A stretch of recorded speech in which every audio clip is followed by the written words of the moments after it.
And we're back inside the Phil Oil Flying V Center here. Kakatapos lang po ng ating set number 3 kung saan nagwagi ang Air Force Lady Warriors 26-24 and they've been actually relentless in attacking the Angels all throughout that set. Yung nga lang, nahirapan sila mag-close out doon. They opened the door for the Angels to come back in that particular set. Kaya nag-end yun 26-24, a slightly extended set number 3. That's right. Di nga nabanggit mo. Actually, kanina, if we recall, it was actually 21-24. And itong ating Angels had a 3-0 run, extended it to the first deuce of that set number 3. And gotta give it to the Lady Warriors who started the set na dikit for all, 5-all, 6-all.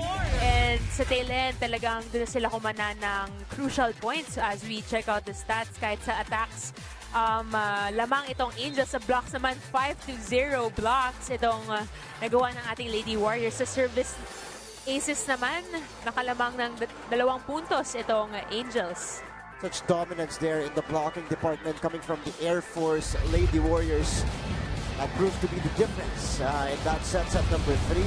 And enabled them to take the 2-1 lead. Papasok tayo ng set number 4. Still inside the Phil Oil Flying V Center. We are live on SMA, Premier Volleyball League Reinforced Conference. Patuloy niyo po kami i-tweet dito at ABS-CBN Sports and hashtag PVL on ABS-CBN. We're actually trending right now on Twitter. So please continue to send us your tweets at ABS-CBN Sports and hashtag PVL on ABS-CBN as we begin set number 4 here. Ito, hindi ganito yung nangyari nung kanilang previous matchup because it was the Angels who actually got the upper hand in that game.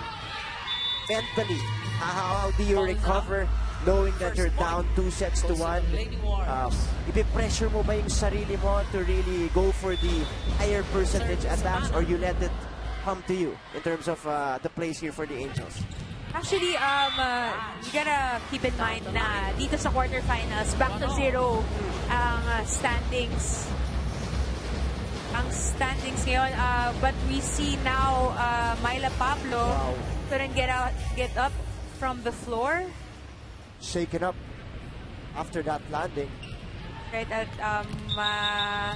aalala natin, before Myla Pablo had to sit out at the moment sa PVL conference dahil sa kanyang lower back injury. And hopefully it's nothing serious and just stretching bago magsimula itong second rally, fourth set. And a good sign for Myla and the rest of the fans of the Lady Warriors. Pinagpag lang ni Myla Pablo. She stays on the floor for Coach Jasper Jimenez. That's right. And going back, Martin, kanina sa tanong mo, you just gotta keep in mind na back to 0 itong quarterfinals. And as a volleyball player and as a someone who's playing in the professional level, kailangan matutunan mo na yung talent na dapat you're only focused on what's now, on what's present. Kasi kahit isipin mo na yung previous game talo kami or the previous point error ko, kailangan mag-focus ka dun sa next play or sa next game. So for now, actually, advantage pa rin kahit sino dito sa ating koponan na naglalaro today. Kahit down itong Lady Warriors in their previous meetup, they still have the power to convert this game into a win. It's all mind games here sa panimula ng ating quarterfinals. But again, every game counts. We have 5 games each para sa 6 remaining teams at will enter our semifinals right now. Puntahan natin si Denise Densay para sa kanyang kwento. Go ahead, Denise. Kasama ko ngayon si Wench Chu, ang outside hitter ng Gazz Angels. Now, Wench, I know na na-injure ka lang 2 weeks ago. Now, what's the status on that? Well, for now, I'm still recovering from my injury. And sabi kasi ng doctor, it's peroneal tendon dislocation. So I have to stay immobilized for until my next visit to the doctor the next week na. I pray for your speedy recovery. Now, you're watching right now the game of the Gazz Angels. Ano yung sa tingin mo yung kailangan nilang i-improve para manalo into tonight's game? I think they have what it takes to win the game. But I think yung nagiging kulang for every set is that kailangan lang ng kumbaga panapos ng game. And I think they have to be, or nandun yung composure. So they have to be able to execute what the coach is trying to tell them. Yun na yung plano sa team, ano yung strategy ko. Kailangan lang nila maging kalmado. Kasi as you can see for now, medyo frustrated sila in getting a point. Thank you so much, Wench. And of course, get well soon. Balik sa inyo, Martin and V. Maraming salamat, Denise. And again, malaking kawalan yan para dito sa Angels, but great observation also coming from Wench Chu. And also to add to her points, they should avoid falling behind big early. Because that's what happened in the last 2 sets. That's right. Yun nga kung alahanin natin, second set, they were down 8 points. At kahit nagkaroon sila ng 2 consecutive 3-0 runs, hindi pa rin yun enough para maipanalo nila ng second set. And for those of you who are asking kung ano yung dislocation ni Wench Chu ngayon, we just found out that it's her ankle, which that's injured right now. So everyone's hoping for her speedy recovery. So it's immobilized right now. She's gonna have it checked in probably a couple of weeks. All prayers up for Wench Chu of the Angels. Right now, the Angels, again, with a faster start here in set number 4. But as I say that, the Lady Warriors, they tie things up again at 6 apiece. Palitan ulit ng tao para kay Coach Jasper Jimenez, Elaine Casilag, entering for the first time. That's right. Actually, parang ito yung first time yung nakita ko si Ellie Boy maglaro. And alam naman natin na as much as we want to play all the stars in the team, only 6 people can play at a time. And alam naman natin itong Lady Warriors, one of the stacked teams here at the Reinforced Conference. And look, that's a luxury you actually have if you're Coach Jasper Jimenez. Imagine going deep to your bench, meron ka pang Elaine Casilag dyan, matrach. Mounts up the point there. 7-6 now. The Angels are back on top. This time, Pratch going for that middle attack. And Myla Pablo right now getting stretched sidelines and hoping that it's nothing serious. Oh, what a save. Sana para kay Eliza Layo, but could not complete it. The Lady Warriors with a point. Dikit na dikit pa rin ang labanan natin dito, Martin. The fourth set, parang ayaw pa tayong pauwiin itong dalawang teams na to. Maulan pa daw eh. Papatilain mo na yung ulan. But what a point there coming from Wensimana. Ari Love puts it down and sends us to our technical timeout here. Lady Warriors up by a solitary point.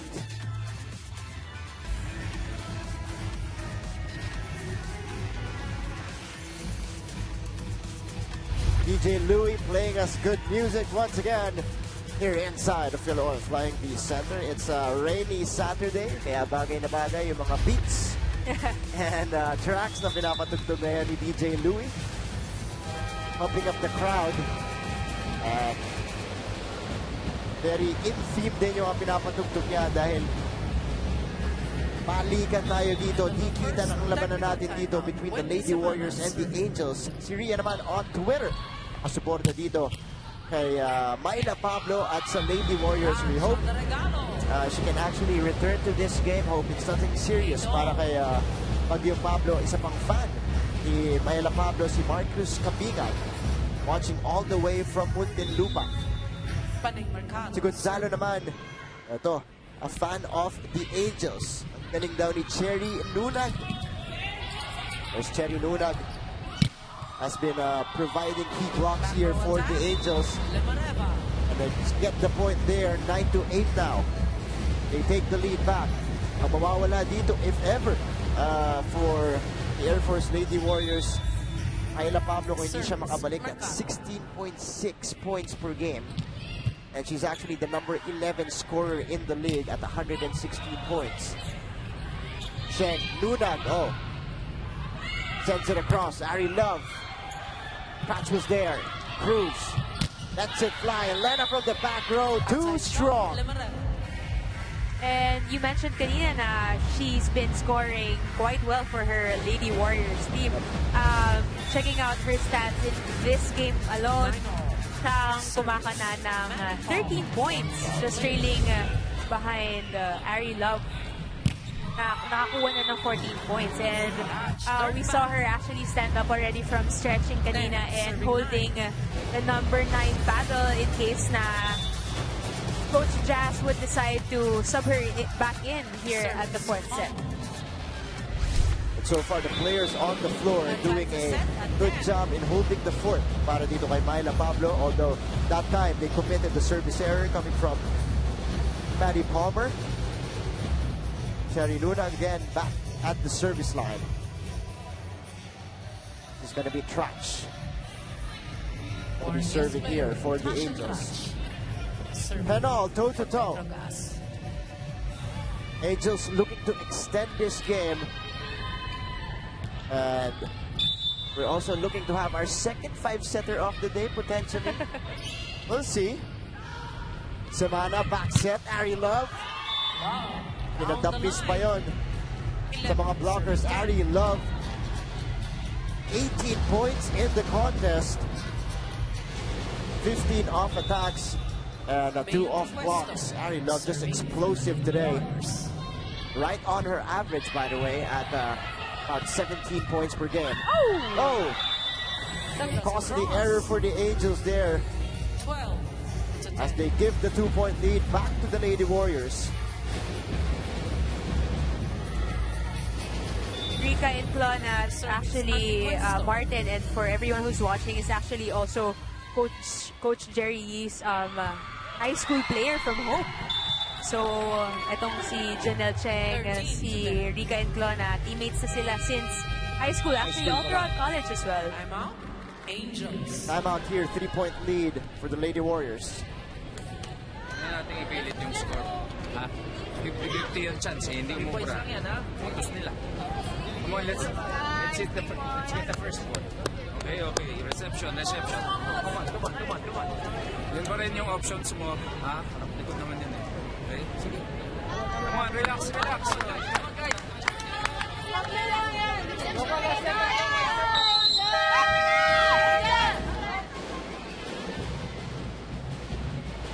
Ito yung hinahanap ni Wenchu mula sa kanyang kupunan na oomph at saka ng composure. Especially in the middle parts of the set. Ito na naman, they're slowly giving up the lead here. 3-point lead by the Lady Warriors. Oh, off speed. Pero hindi umabot yon para kay Lena. Limareva Flint with the attack error there. Service Antipuesto. 14-10. Angel Antipuesto. The 3 kill blocks. Back to Lena again. Palmer. Just too powerful. Is Lena Limareva Flint. 11-14. Lena looking a little bit frustrated that they're 3 points down, but even after that point, I guess she's inviting her teammates to play as hard as how she hit that last spike. Ari Love with a counter strike there. 15-11. And this is what they've been doing in the past 3 sets. Palagi silang may sagot. Kahit ano mang iba to sa kanila ng Angels. Pero naman, Returns a favor. back and forth we go here in set number 4. Let's take a look at that one more time. Cheng to Limareva Flint. Janelle Cheng serving. Semana. Casilag with a hit. Casilag. Down the line, Earns her finish. first point. Galing kay Casilag. Second technical timeout. Second 16. technical timeout. The Lady Warriors up by 4.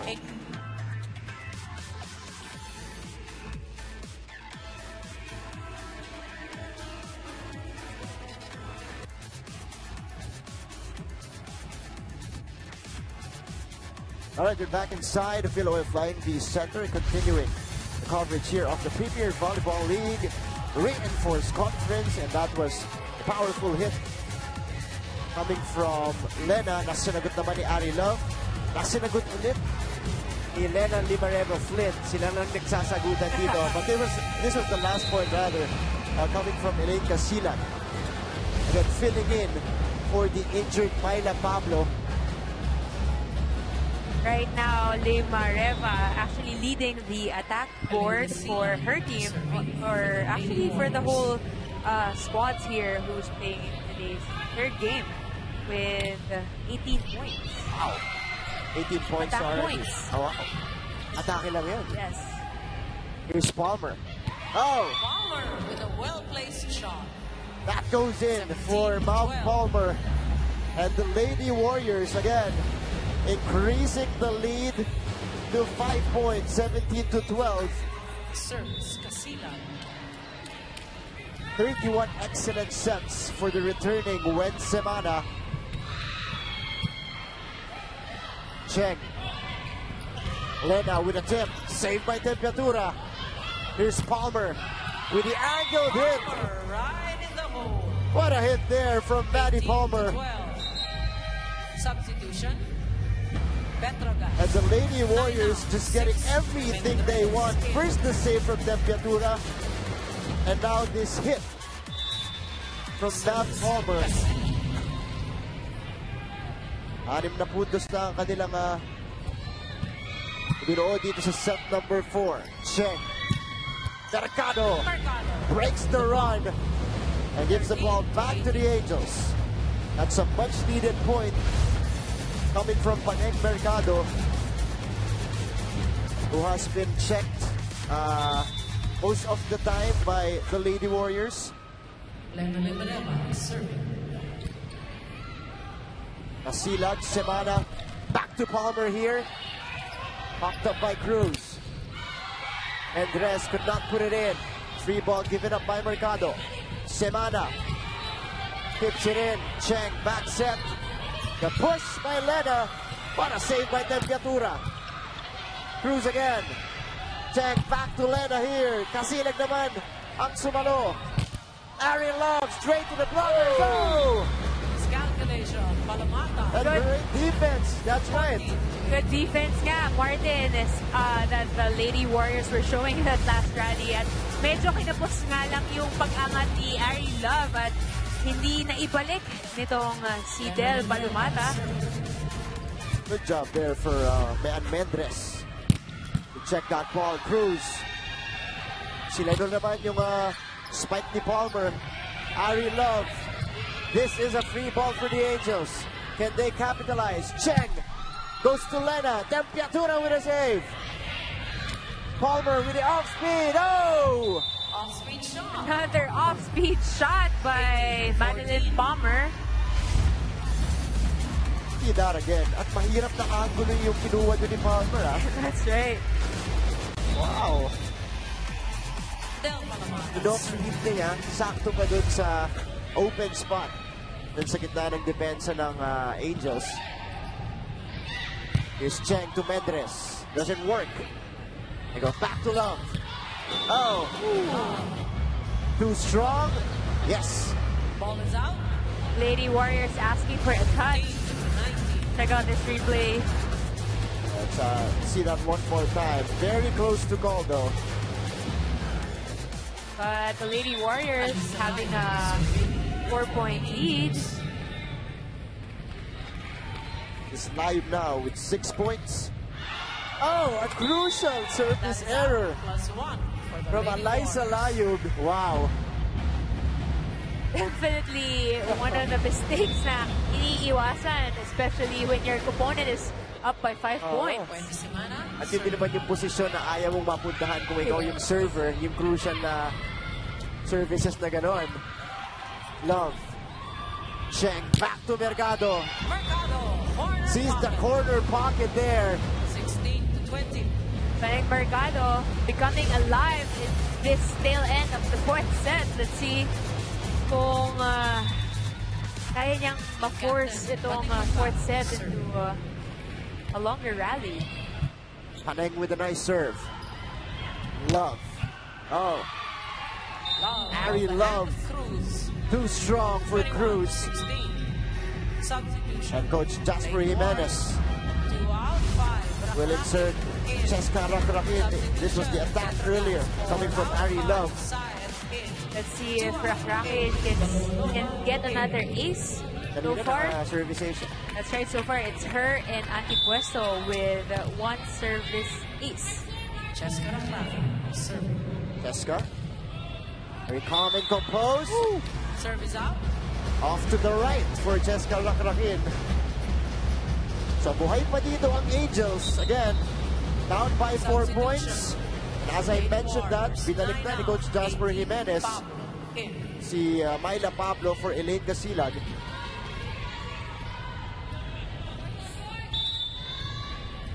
Close-out moments for the Lady Warriors. Semana, they go back to Love. Oh, Lena with a powerful strike that went through the blockers. 21. Kaya ito, makikita na naman natin ang balikan between Lena and Ari. Service. Mendres. Of course, both teams going for the higher percentage shots. Right? Siyempre, lalo na patapos na itong fourth set. Pablo with a hit. Pablo. Kakapasok lang, parang walang iniinda. 18. The injury, Myla Pablo scores the point. Announcing her entry here, or re-entry in this game. Angel Antipuesto. The crucial serve, oh, that goes out. Parang na-jinx ko ata yun kanina, mentioning Cheska and Angel getting an ace each, and now all their services went out. Tayo na tayo, Martin. Back-to-back errors for the Lady Warriors. Nunag with a nice serve. Semana. They go back to Pablo, saved by Mendres. Sayat. And Lena with a push that goes down the line. Well-placed shot. Wow.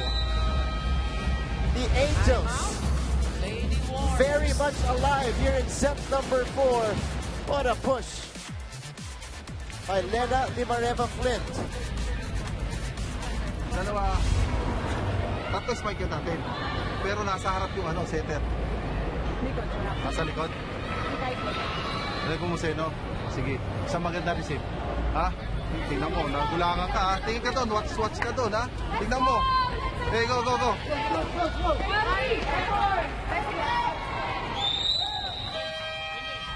Okay, one good first ball. Well, that's all this team needs to get their momentum back in this game. They're up by 2 points, 22-20. Again, a chance for the Lady Warriors to close out the game, but the Angels Just 2 points. knocking on the door here, wants to stay alive, wants to force a set number 5.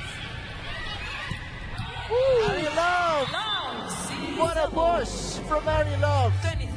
23-20.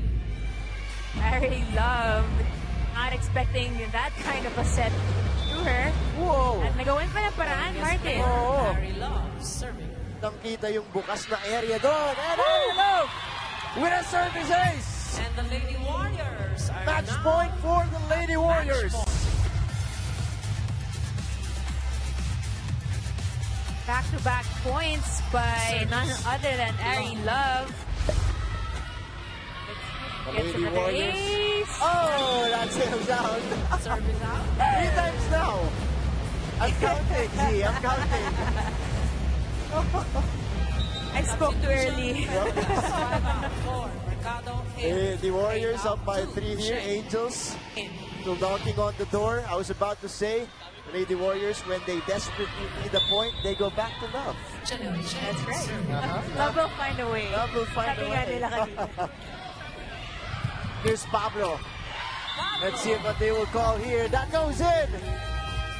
Lady Warriors taking the match in set number 4. Let's see that one more time. Despite the injury, Myla Pablo able to close things out here in our third game with that powerful strike.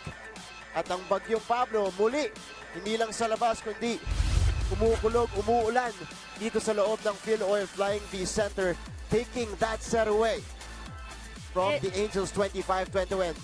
Go ahead, Z.